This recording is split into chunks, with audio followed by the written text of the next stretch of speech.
This podcast is sponsored by Relevant, a location-based mobile network personalized by your interests. Customize your news feed to consolidate all the information you care about all in one place to quickly and easily find what's relevant to you.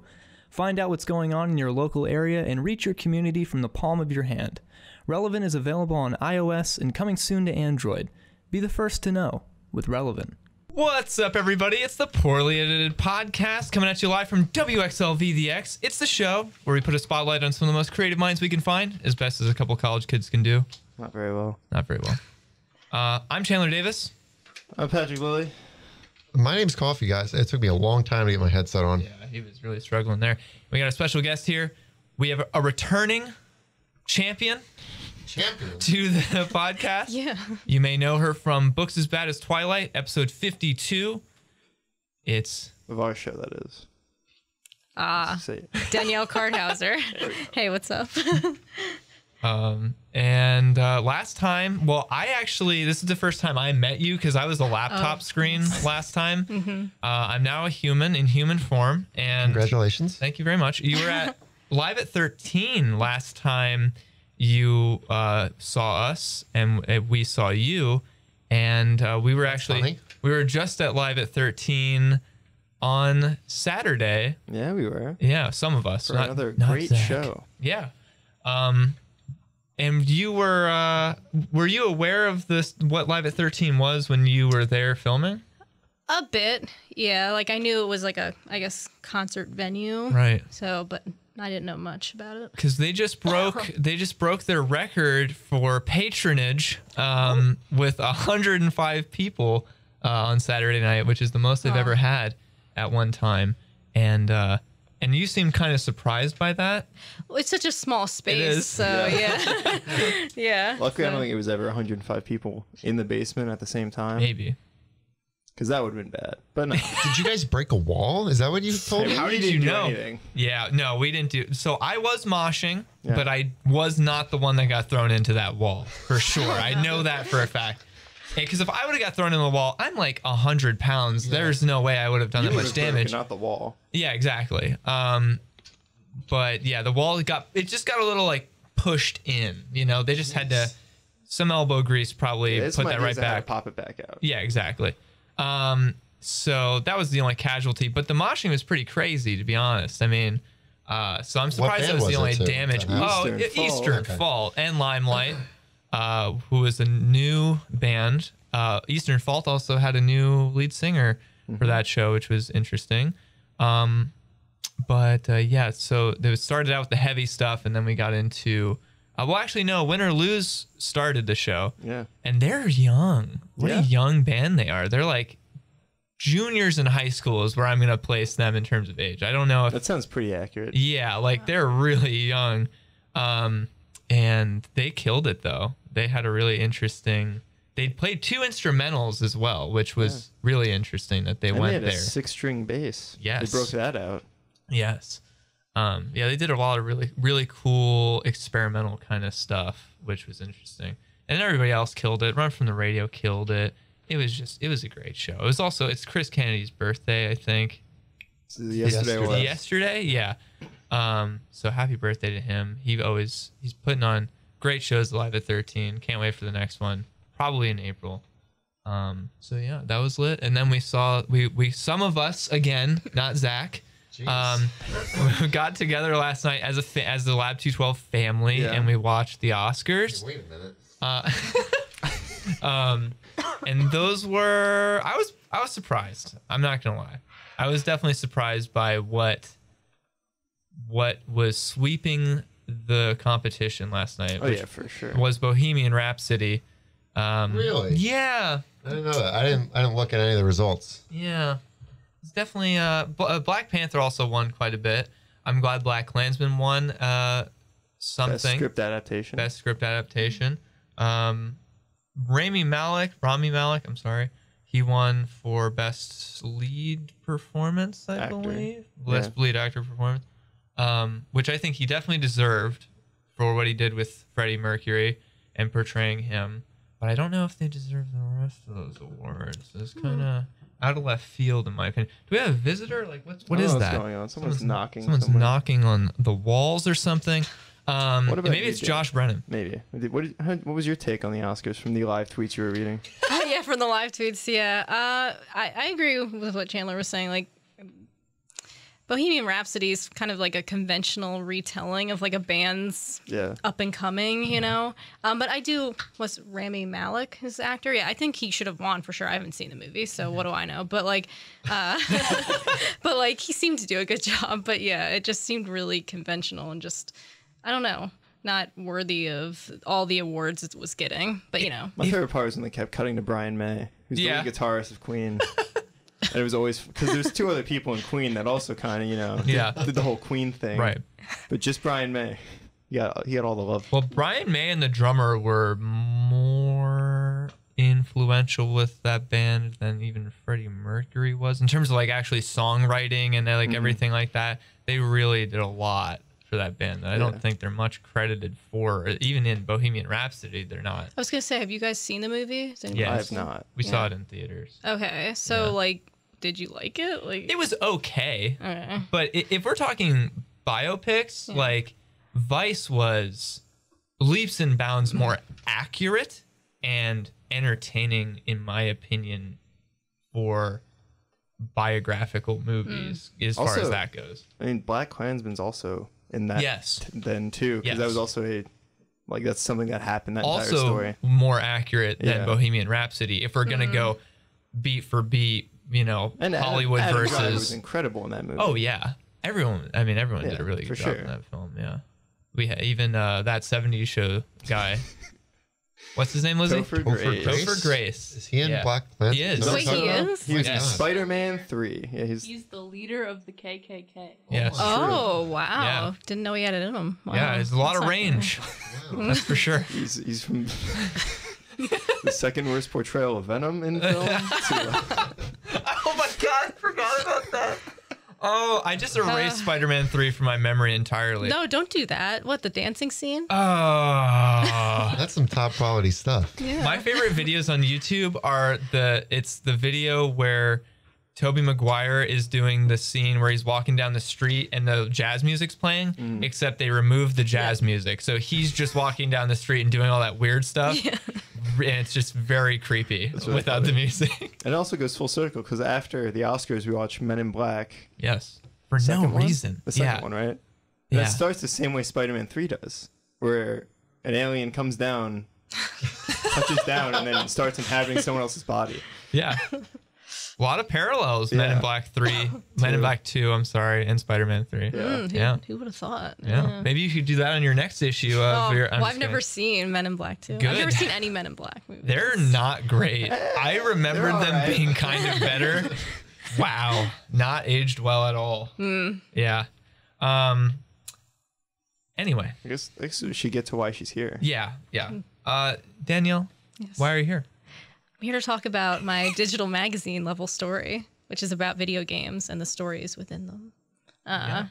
And do you want me to continue? You can talk as much as you want about it. As much as you want about it. Okay. Well, the first issue is about Banjo-Kazooie, which might not be a game that you would think would be focused on when it comes to story, but actually there is a lot to pick apart when you get down to it. So I had a lot of fun making it, and if you love the game, I think you'll enjoy the magazine as well. Because I grew up playing the game. I don't know if you guys, I know you were saying you played the game, but I don't know when you played it, like if you were a kid when you played it or... No, I was like a teenager. Oh, okay. I was late to the party for sure. I remember I had a movie that had an advertisement for Banjo-Kazooie in the beginning, and I wanted that game so bad. It looked so cool, and I never got to play it. And it always made me so sad. I mean, I'll still never play it, probably. What? But although, you can get an Xbox One store. I don't have an Xbox One. Zach just likes to hold on to that disappointment. Yeah. Do you have an N64? I do, a working one actually. I would let you borrow mine, but I just sold it, which I'm regretting. How much can you sell that for?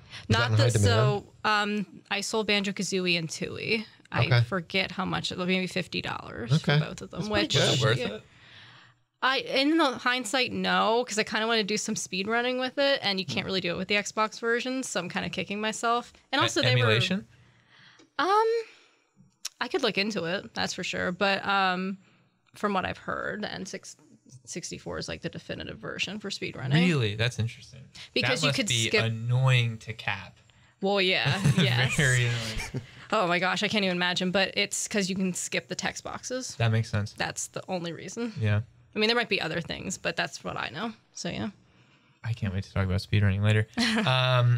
Yeah, LevelStory is a magazine that I was definitely struck by the high quality of presentation, very well thought out and deliberate format for everything. Like it just looks great, you know, and it flows so well. And I can tell there's so much care and time put into every page and how it's laid out and how it's presented to the reader.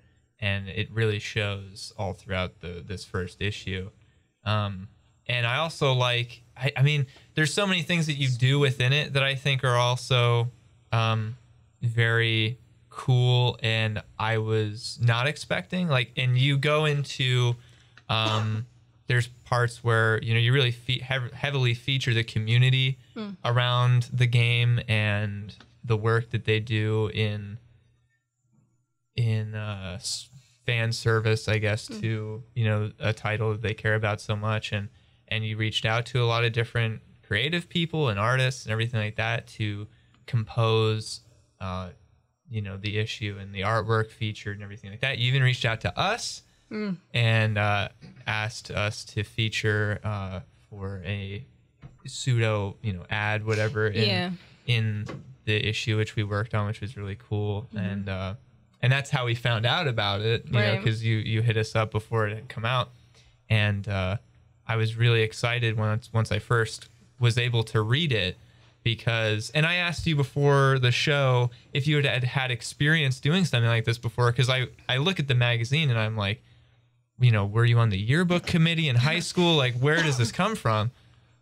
I mean, I wish I could say I was, but I wasn't. No, I mean, I've just always enjoyed doing this kind of thing. Like, when I was younger, I would make, like, graphics and stuff online of, like, actors that I liked or something. That's basically the full extent of it.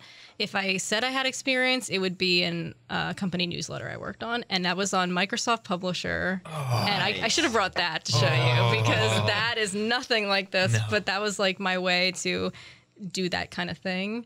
I tried to push the boundary, but they never really went that direction. So, you know, it's not as ambitious. Yeah, well, they didn't really like it. Like, they liked it, but the owner didn't really like it as much. So he kind of thought it was like waste of company time. So, you know, it's all good, though. What a fool. Think of where they could be right now if that newsletter looked better. They could be in LevelStory. Oh, they could. Oh. But you actually said, you know, I asked you how you put together something so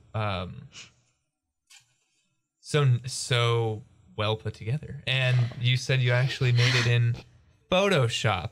Yes. Really? Yeah. Made it in Photoshop because typically with magazines you would use a program like InDesign, but I have no experience with InDesign. I actually did try to use it. And quickly realized I was very underqualified to use it at all. And so decided I know Photoshop, so why not just go that route? And I actually found a lot of tools that made it a lot easier to create. Like, my biggest concern was the text boxes.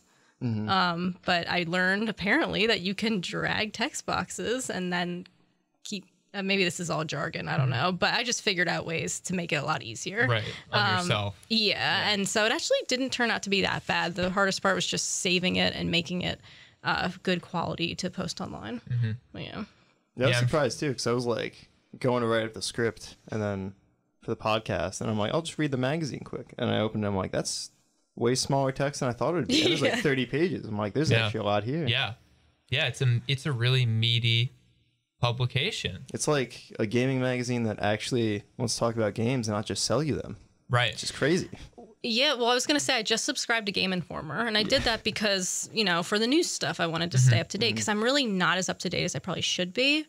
And I got to say, I don't know how I feel about it. Like, I was trying to read some of the articles, and I was like, I don't know what I'm reading. I don't, it was just interesting. So hopefully like I can make something that people can read and get something out of. Not that Game Informer you can't get something out of, but like I just found that it wasn't what I would expect from a magazine, I guess, like from what I'd want to read. I used to, as a kid, I always used to look forward to my monthly subscription of Official Xbox Magazine, which always came with a demo disc as well. That was pretty standard issue for a lot of those magazines at the time, because that was the only way those things, like digital distribution wasn't as big back then. So that was always cool. And that was what the majority of the reading I did was publications like that, with like Game Informer. I got a lot of issues for. I was also subscribed to Star Wars Insider for a long time. So I love there's a publication about Star Wars. Yeah, it's innovating that much that you need to be updated monthly. Yeah, 100%. For sure. And you'd be surprised how well they pad that out. They really come up with a lot of material for a franchise that didn't get any new content for several years. Yeah.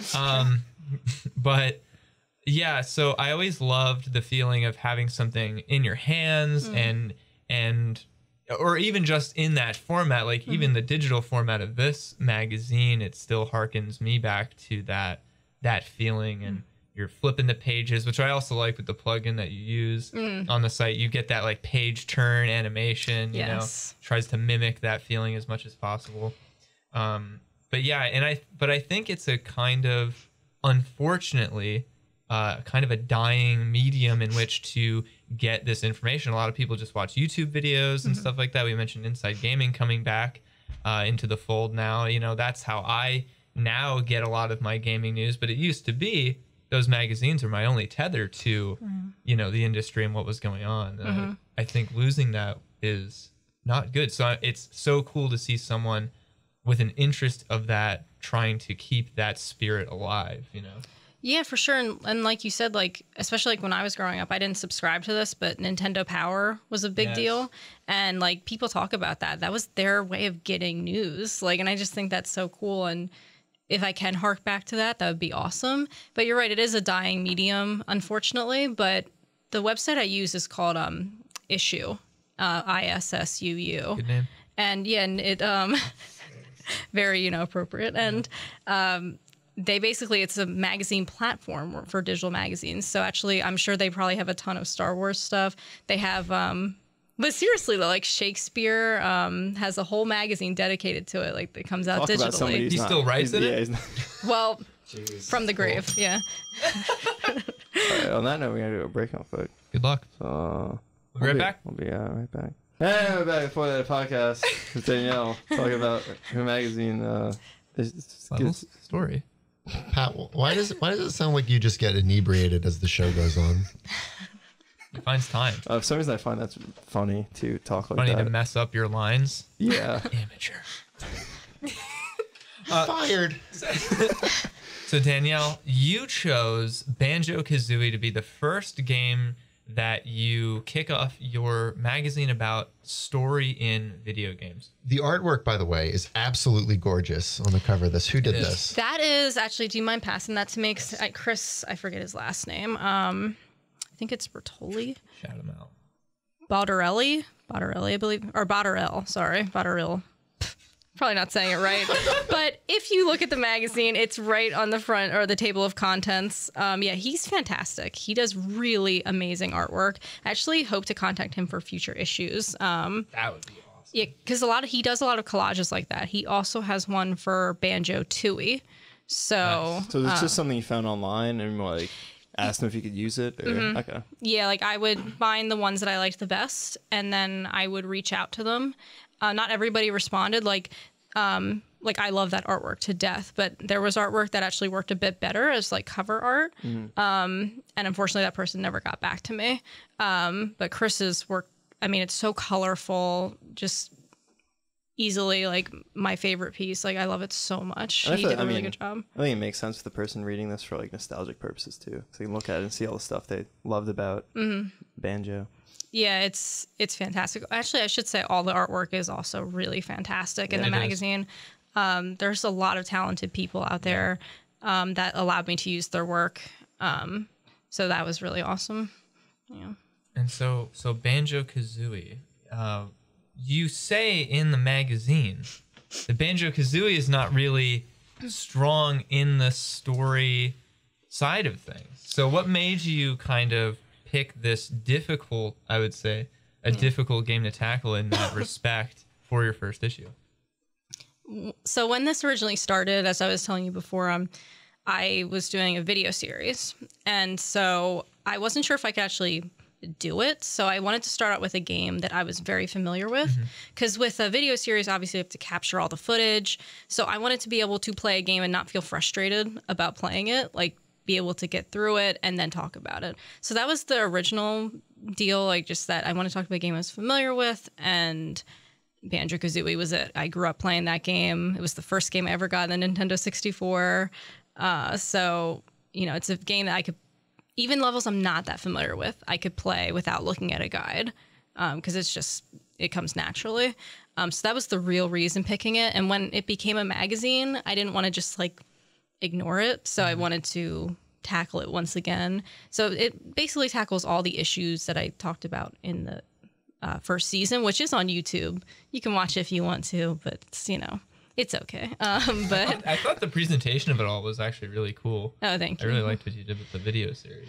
Yeah, like it was definitely something I was excited about. Like when I first came up with the idea, I had so much fun making the videos, but then this was definitely a direction I wanted to go in. So yeah, but yeah, that's basically the reason. Is there a silver lining to Banjo-Kazooie's story that you can extrapolate in terms, because it is light in that department? I mean, to be honest, Banjo-Kazooie, and I didn't really touch on this, but I'm actually working on another side of the topic of Banjo-Kazooie. I'll be doing a class either on Curious.com or Skillshare. I'm still figuring that out. So because I've been writing those episodes or lectures, Banjo-Kazooie's story is more of a premise than an actual story. Like it goes through the beats of a story, but it doesn't really, there's no change in it other than the fact that like you're the hero and you rescue your sister. Yeah, so I feel like that's how a lot of older games were, where they just made a bunch of cool environments and they're like, we got to string this together somehow. Yeah, exactly. Which makes sense. Yeah. And I think they did a good job with it, you know, because they weren't concerned with that. You know, the tools they had at the time were limited with the hardware. They were concerned about making a game look good and the mechanics. And I think in that regard, they really succeeded. And again, the story's not bad. It's just not well fleshed out as games would later become, more like the 2000s. When do you think that changed? Do you think there's a game in particular? This is open to the audience. This is open to everybody.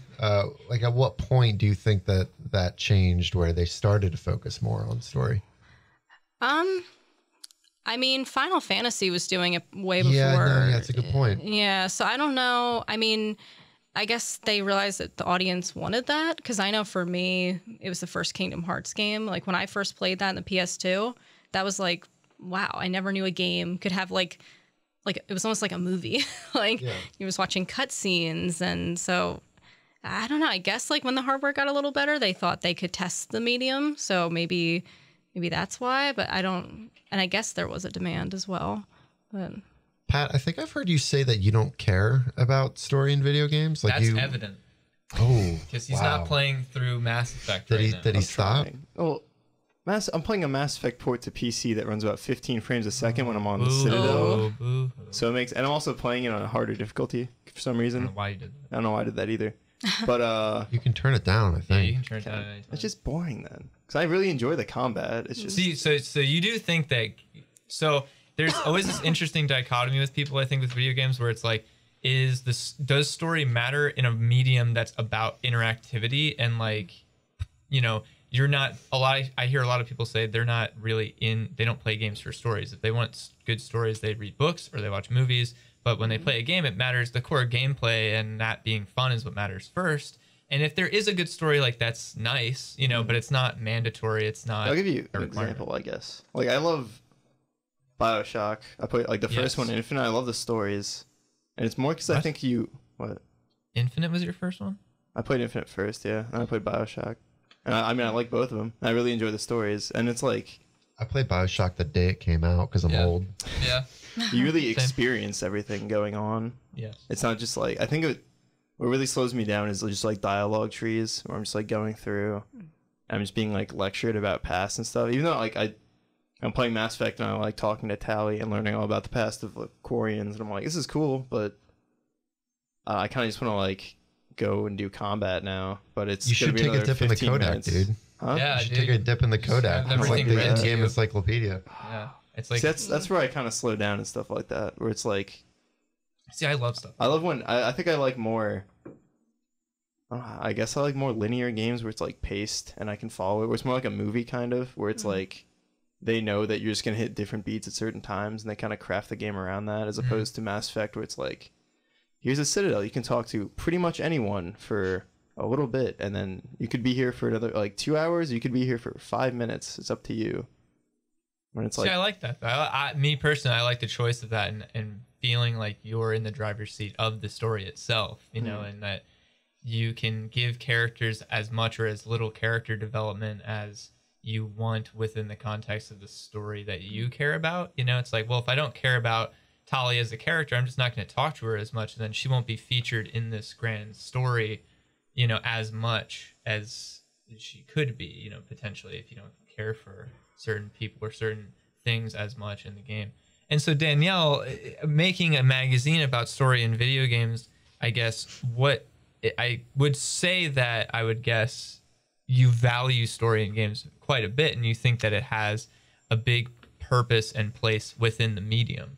Yeah, and I think, and to both of your points, really, that a game, from like, as I've gone deeper into the subject matter, like a game is all at once, like when you're giving it a rating, it's not just, oh, well, it has a, like the gameplay is all that matters or the story all that matters. Like they should kind of work together, and very few games seem to be able to do that. And that's just because it's hard. You know, it's very difficult. And, you know, I've never worked on a game, obviously, but like just reading up, like, and researching it, it's just a very difficult thing to do. But they should kind of coincide together. And so, like you said, like if you don't want that story, you don't have to. And I think gameplay is equally as important. And I think that's one thing people should be aware of going into reading this, is that I'm not talking about the gameplay. I'm not talking about all kinds of elements that make a game great. Like a story could be crappy, but that doesn't mean that it's a bad game.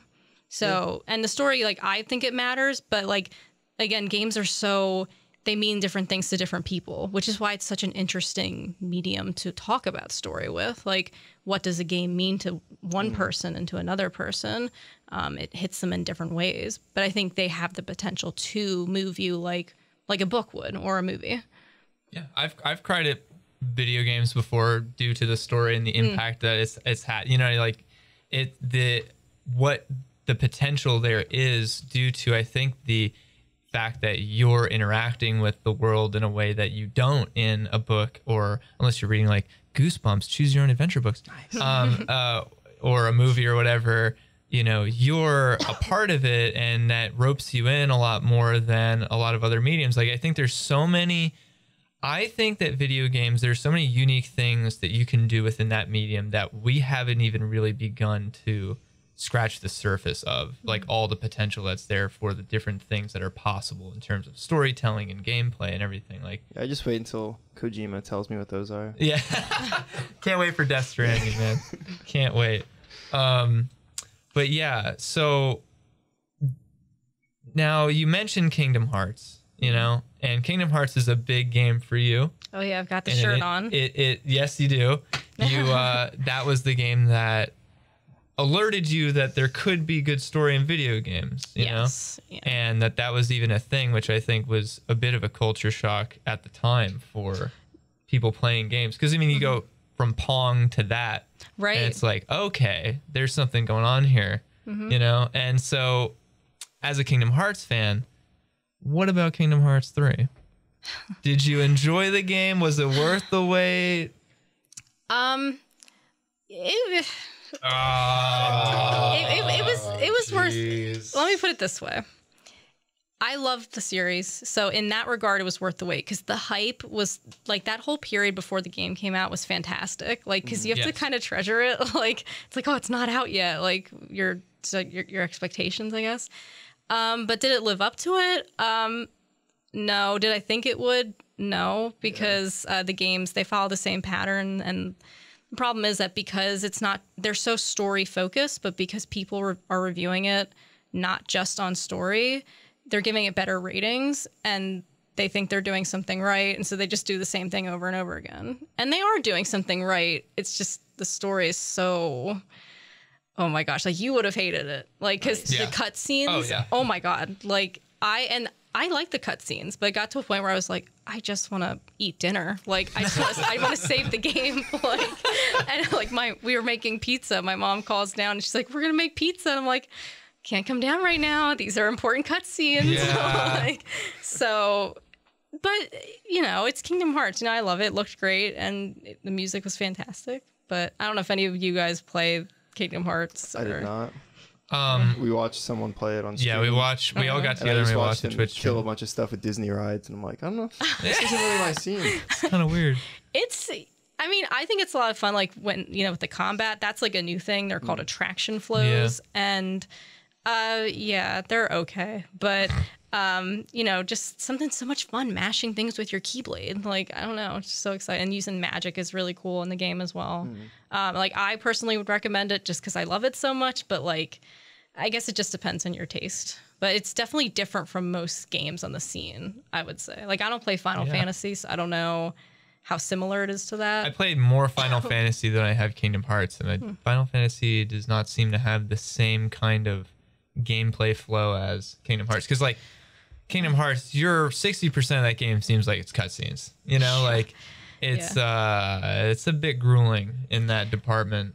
At least for someone like me. Like, I want to play the game, and I think that's where that divergence comes from. Where it's like, at what point is it not a video game almost anymore? It's like if you're just idly standing by, taking your hands off the controller and watching cutscenes for, you know, ridiculous amounts of time, like how fun is that going to be for a video game? You know? Yeah, and I was going to say there were times like when you would want to explore and the game would like fade out to a cutscene. I'd be like, oh, that kind of blows. I just want to check out this view. I was in here for 20 minutes so I can see this happen. Yeah. So, but you know, it's Kingdom Hearts. I'm always going to like love the games, but in terms of like how good it was, 7 out of 10, which is still a good rating. It's pretty good. But, you know, most like websites gave it like way higher, like usually like 9 out of 10. Yeah, and weird. I just don't understand. You know what's weird about those websites? It's always like a game has to be so bad to be a 4, and it doesn't make any sense to me.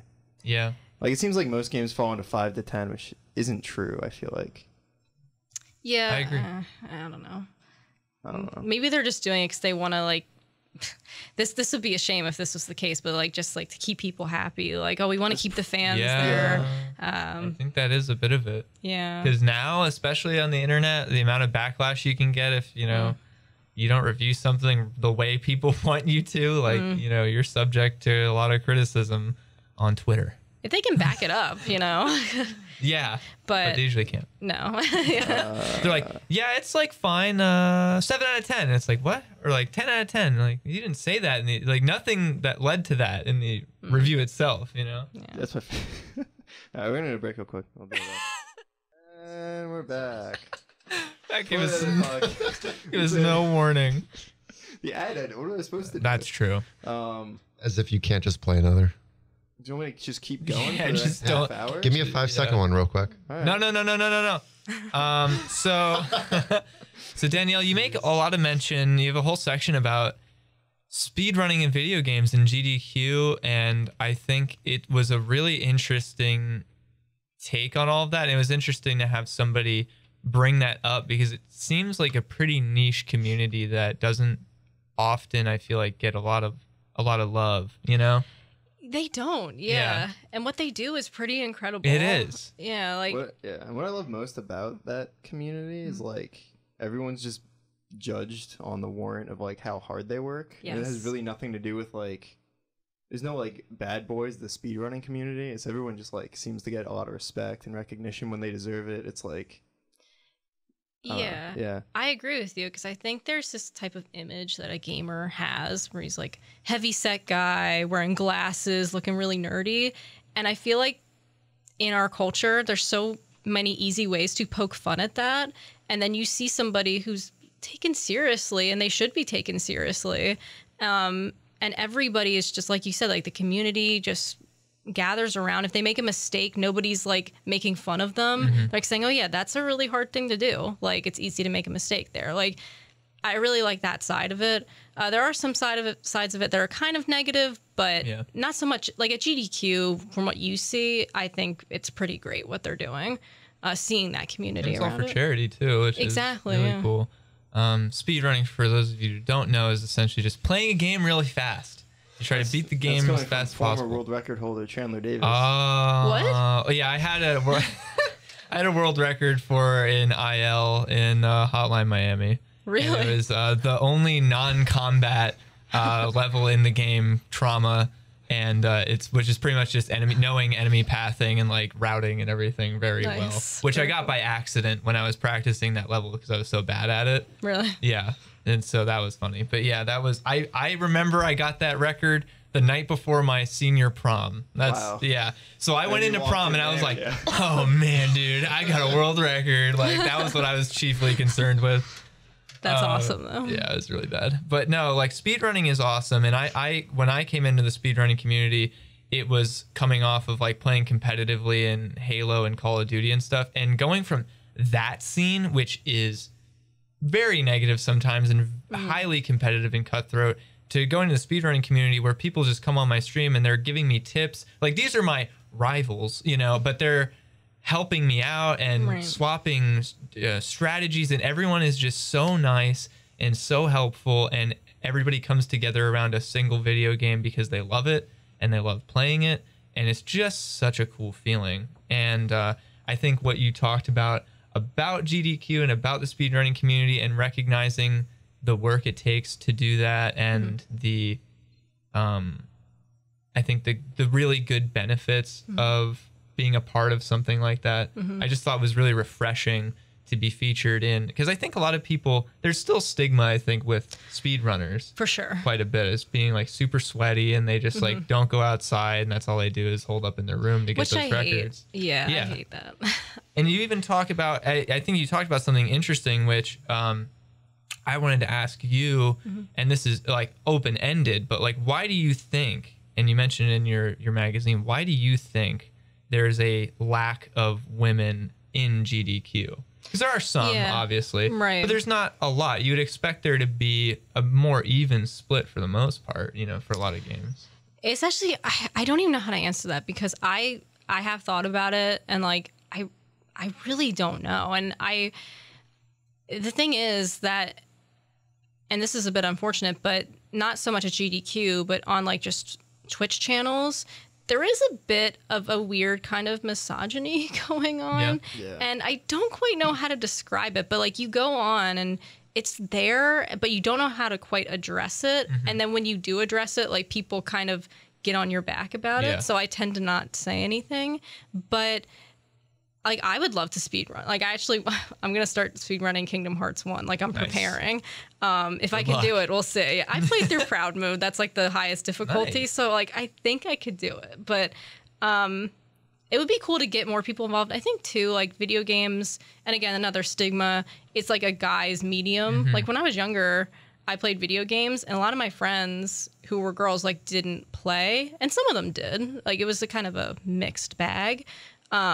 But mostly it's like, oh, why do you like video games? Like, here's this Barbie doll. And like, but I really want Donkey Kong Country. Like, like, that was my favorite game. I wanted that game. Never actually got it. I got the N64 though, so it's a good trade-off. But I think that is where a lot of it comes from, is that stigma of it's a boys' playground. You know, it's not for girls. Girls stay out. Boys only club kind of thing. And it was always marketed towards boys. Which I think is another problem. And I think really the only way to get over that is just by literally having more females, you know, in that sphere, and showing like, no, girl, like the community manager for my favorite video game is Rebecca from Digital Extremes for Warframe. And she's the voice of the Lotus, and she plays in the dev streams all the time. She's like really good at the game.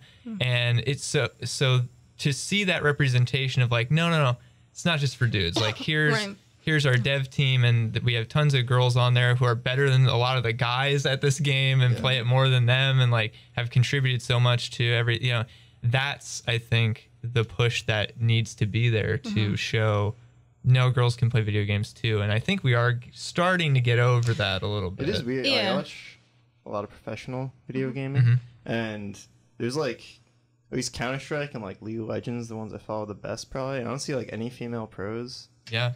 And like, I don't think anyone has the answer why, which makes me believe They're that just bad games. That's all. which makes me believe that it's probably on an individual level. Yeah. And just how people are treated in games just when they're playing. Yeah. Because like no one's. Are you saying those are toxic communities? Some of them. I don't know if you can blame the. I don't know. I think a lot of games are populated by boys who don't know how to talk to girls, which might be part of the problem.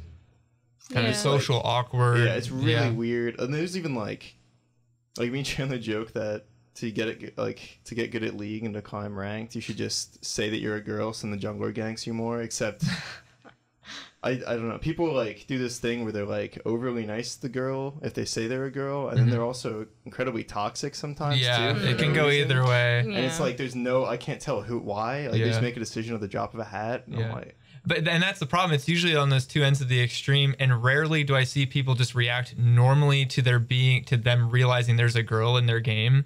You know, no one's like, oh, that's cool. You know, it's always like one or the other. Like I'm gonna carry them the whole time on purpose now, or I hate them for no reason. You know. Well, even like if you think about it, and I definitely fall like I'm at fault for this, but like a lot of the video gamers that I watch, like on YouTube, for example, most of them are guys. Like I can't even think off the top of my head a girl that I do watch, and I kind of like kick myself for it, but like I genuinely don't. Either I've watched some girls like and I don't really like them that much, or like I don't like respond to their content as well. So like I kind of like I wish I like I don't know like I so I'm a part of the problem, I feel like, but like a bit like. But I feel like with that kind of thing though is like that's what I mean. Where like I feel like there's definitely girls out there who given a different timeline or whatever are in that position, but they just like get dissuaded by the community being kind of toxic to them.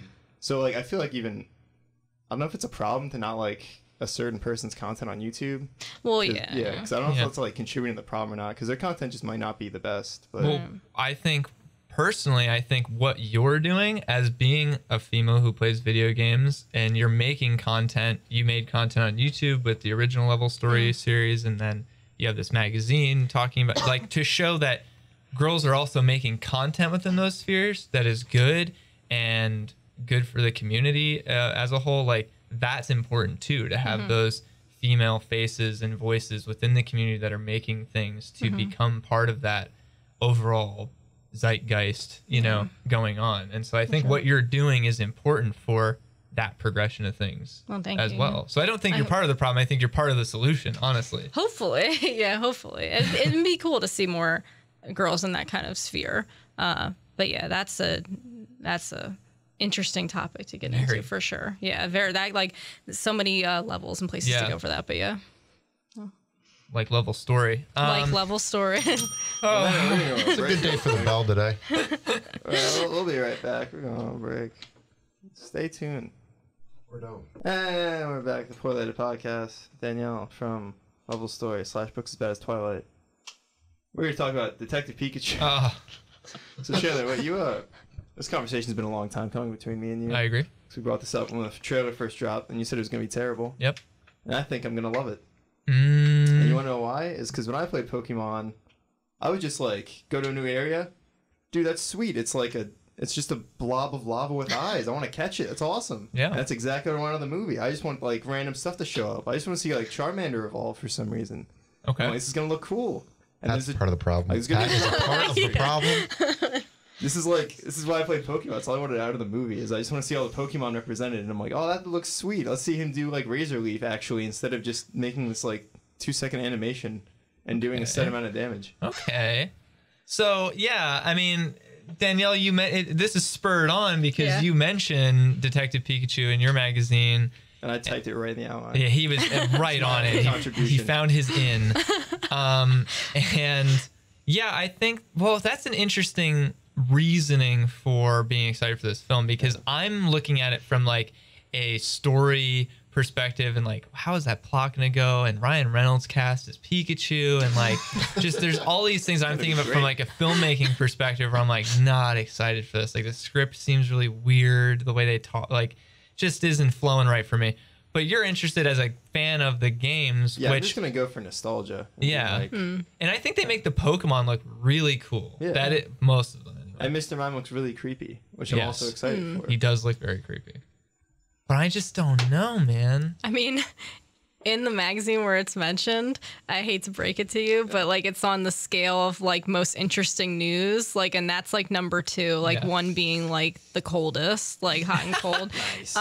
Not that I don't think we should be excited for it, because I think it looks pretty awesome, but like, I don't know. The Ryan Reynolds choice is just so weird to me. Like, I just Like, if someone saw Deadpool and was like, we need that guy. Yeah. Pikachu. I guess like, okay, this is gonna be, people are gonna hate me for saying this, but I don't really care for Deadpool. Sorry. Well, I feel like people get really up in arms about that It's like kind of thing. It is. I totally get why someone wouldn't be into that movie because it's so. It's very over the top. Yeah. It's like. And it's like parody the superhero genre, where like depending on how into the superhero genre you are, it might not land with you. Right. Yeah, like, I mean, I thought I enjoyed the movie when I first watched it, but then the more I reflected on it, I was like, oh, I really didn't. Like, so I have no interest in seeing like the second one or anything. Yeah. Like, and not that I don't like Ryan Reynolds, but just such a weird choice for me. Like, I agree. Actually, in the magazine, you said looks so bananas that it might actually be good, and that's what I want to go. Which that's what I mean. See. Yeah, like we really don't know. Like it could be amazing for all we know. It's barely beating out Tony Hawk's Skate Jam is the worst. Oh God. Have you guys played Tony Hawk games? Like, yes. Tony Hawk Underground. Okay. Too. Yes. Because that was my favorite game. Tony That Hawk. was so good. Like the one on the Sega Dreamcast. I played a lot. I think it was. Was it just Tony Hawk? I believe. Tony I don't Hawk's Pro American Wasteland. Yeah, Tony Hawk's Pro Skater. Oh, Pro Skater. Yeah. That's a newer one, I think. American Wasteland. Yeah, I think. Well, not like newer, but like 2000. That was like original Xbox. Also, those games have the best soundtracks. Oh yeah. It was incredible. They nailed them every time. Oh yeah. Well, skate games are fun, but they're not a thing right now. Like they've just really fallen out of fashion. Because they keep trying to change it. Skate was great. We almost had somebody on the podcast who did like this entire retrospective on the on these games. Yeah, really? And then we forgot that Australia's in a different time zone. We really messed that up. So. Yeah, we messed it up. Sorry, Game Brain, if you're listening, messed that up. I mean, if you want a good skate game, you could just play Skate 3 because it's still good. Yeah. There's a third one? Skate 3? Yeah. I had no idea they made so many. It came out a while ago, though. Our good friend Brady from Run From the Radio still regularly plays Skate 3. Yeah. Yeah, because it holds up. It's just the mechanics of getting the mechanics of skateboarding to feel right and cool in a video game, very difficult. And I think Skate 3 really nails it. Maybe even more than Tony Hawk did. I was going to say that was what they marketed themselves at. Like they were. Does anyone remember Tony Hawk Ride? Yeah. Oh no. No. Yeah, they've had like this terrible peripheral skateboard, just the deck. Oh, was it like kind of like the Wii almost? Yes, like the balance board. I've heard of that. Yeah, it was not good. People did not like that. That's why I'm nervous for this mobile game. I actually have it on my phone. I haven't played it yet. It doesn't cost anything. Oh. So, but it did you're like speaking my language. Yeah, it came out like 3 weeks ago. So oh, really? Yeah, because I like pre-ordered it, like even though it doesn't cost anything, and like it automatically downloaded to my phone. So I should probably play it and put a final thing. But I feel like Tony Hawk keeps trying to change the formula, and like Underground's so good. I love Underground. Just go back to basics. Had a great story somehow. Yeah. Where I'm like totally invested, even though I'm just grinding on people's like porches in the first chapter. I'm like, this is sweet. I'm gonna talk about Underground at some point in the magazine. I'm excited. Yeah, because I love that game so much. Are we done with Detective? Do you think we got through that for you? All right. I mean, are you satisfied? Okay. Okay. If you feel I want to see it. We should see it together. We should. You're also invited, even though you live an hour away. Yeah. I'll totally make the drive. So you're currently working through reading a book, or you reviewed the book in your magazine. Yeah, Extra Lives. Extra Lives.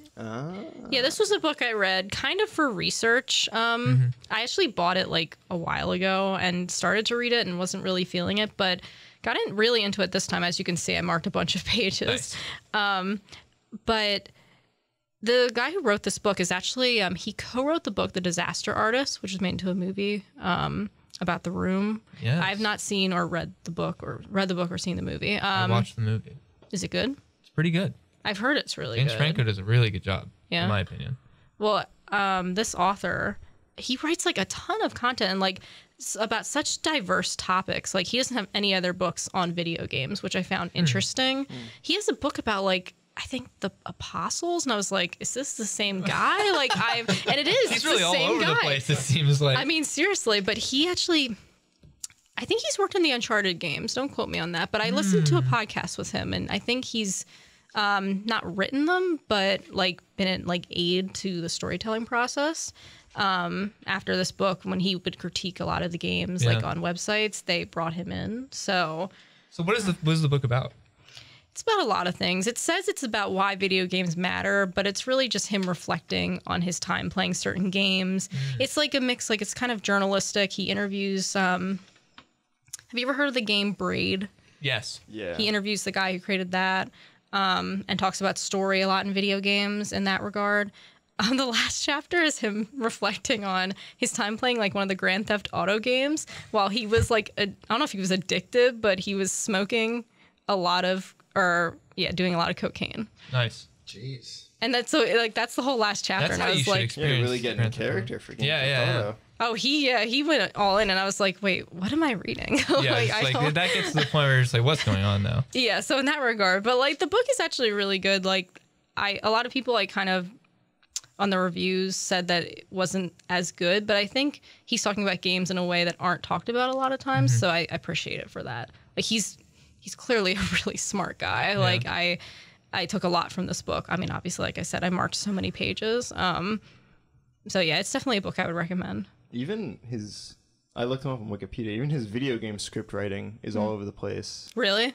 We did Gears of War. A lot of stuff he just worked on. It's like additional writing. No, Chandler, not take that back. It's Gears of War Judgment and Gears of War 4. Oh no, that's not good, is it? Uncharted. I've never played it. It's gonna roll with it. He did What Remains of Edith Finch. Oh. Wait, live? No, I'm right. And The Vanishing of Ethan Carter, Battlefield Hardline, Tales from the Borderlands, an Apocalypse Now video game that was never released, which I don't really want to play now because Apocalypse Now was the craziest move I've ever seen in my life. It's true. And I want to see how anyone would approach a video game that way. Yeah, that's weird though. That's interesting. That's an interesting repertoire for sure. Yeah, I haven't played any of those games. I played the Apocalypse Now video game. Yeah, I think like I said, and like we've been talking about, video games is a medium in I think every way, and just even in the snapshot of different games that you said he talks about, they're also different, and they all kind of I think have affected the medium and the genre in ways that it's almost moving so fast for video games to where it's hard to even keep track of and like stay on top of it, like just how rapidly things are moving towards a direction that I think is just this awesome. A lot of people would like to say, I think that the games industry right now is not doing so hot, but I think in terms of indie stuff, it's like a renaissance right now. I mean, there's so much cool stuff being made. Well, think about like, I haven't played this yet, but like Celeste and Hollow Knight, like people love those games. Oh, Hollow Knight's my jam. I haven't played it yet. I want to. It's so good. It's such a cool looking game. The art is amazing. It's a lot of fun if you're into that sort of thing. I watched a review of that the other day, and that looks so complex. Like, I feel like just putting hours into that game still would not get you closer to the end. It's not like there's a lot of depth that makes it hard to understand of how to play. It's just there's just a lot to explore, and it's all beautiful. But I like that. Yeah, it's really cool. You'll really like it. Well, I think what I think I'll like about that game is that it seems the lore is sprinkled into it. Yeah. This is where Kingdom Hearts fails, because Kingdom Hearts likes to explain things to you over and over again. So like there's down your throat. Yeah, like there's this one character who like they have light and darkness, and he fell to the darkness, and every game he tells us that he fell to the darkness. I'm like, oh my god, please, like we know. The story's very subtle in Hollow Knight. That's nice. Really cool. That's cool. Oh, now you're getting me excited. I don't want to spend more money, but like it goes on sale. Okay, I'll look for it then. Yeah. You have a whole section about the language of video games. You talk about subtlety in the storytelling for a game like Hollow Knight versus... So you gotta hit this quick. Yeah, versus the very direct storytelling of Kingdom Hearts 3. And I think that's something that is only possible in video games, because you talk about telling the story through environment or telling like it's not just characters talking and interacting with each other that progresses a story. Like in a movie, like dialogue tends to progress a story quite a bit and things like that, or develop characters. But you get so much development from things that are so not what you would expect in video games. And yeah, well, even just like the music, like the music changes when you get to a certain area, like that is developing the story, and like it's telling you something. You might not realize it, but like in Banjo-Kazooie, for example, when Banjo and Kazooie cross the bridge into the witch's lair, the music changes and the colors change, and it's a little more confined, and that's something that you might not think about as a player, but it's definitely affecting you whether you realize it or not. And that's telling a story, which is so like, I think people like don't appreciate that sometimes, like what games, they appreciate it, but they don't realize it, I guess. Like, so that's something like now that you know about it, it's like, oh wow, like where do other games do that? Like, and that's really interesting to me. I'm really excited to see what you do next with LevelStory and tackling. There's so much to talk about with this medium, and I'm excited to see what you do next with it. Thank you. Excited for the next issue. I think I know what the next issue is going to be that you tease on the back cover. Pact, can you guess? Oh yeah, take a guess. Yeah. I was right. I get a hint? I'm just not good enough a gamer for this. It's very What's a hot. hint? Very hot. Yeah. Firewatch? Yes. Oh wow, Nice. good. Oh, I was just Yeah. gonna guess that before, but I'm like, that doesn't make any sense. I got the walkie-talkie. All Yeah. right. So we got that tease. So, I'm excited for that. Where can people find this online? You can go to levelstory.net. Everything's on there. If you go to levelstory.net/current-issue, you can read whatever current issue is out. All social media links are on the website, like Twitter, Facebook, all that stuff. Awesome. But yeah. And check us out someplace. yeah, we're in. If you're in the LevelStory mag, you can see our all of our stuff linked on that. So true. It's we're on Instagram, Facebook, Twitch. We've been streaming semi-regularly, playing through Divinity 2, Apex Legends, and all that. Check us out on YouTube, and Lab 212. If you want to like give a quick 10-second description of what Books as Bad as Twilight is about, if people don't know. Books as Bad as Twilight is where we go through books and see if they're as bad or worse than Twilight. Because Twilight's it's bad, but it's not that bad compared to other books. And, You want to check that out? It's episode 52 of our podcast. We talk more about Books as Bad as Twilight. Go check that out as well. Indeed. Thanks for having me. Yeah, thank you. Thanks for coming on. And See you guys later. Thanks for watching. Thanks for listening. Poorly Edited Podcast signing out. And the intro and outro music are by our boy John Mackey. Oh yeah. Check him out on Spotify. Goodbye.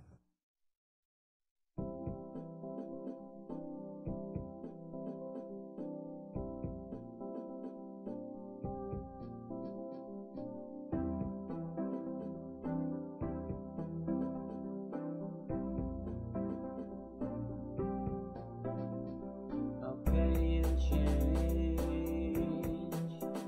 'cause I got no money.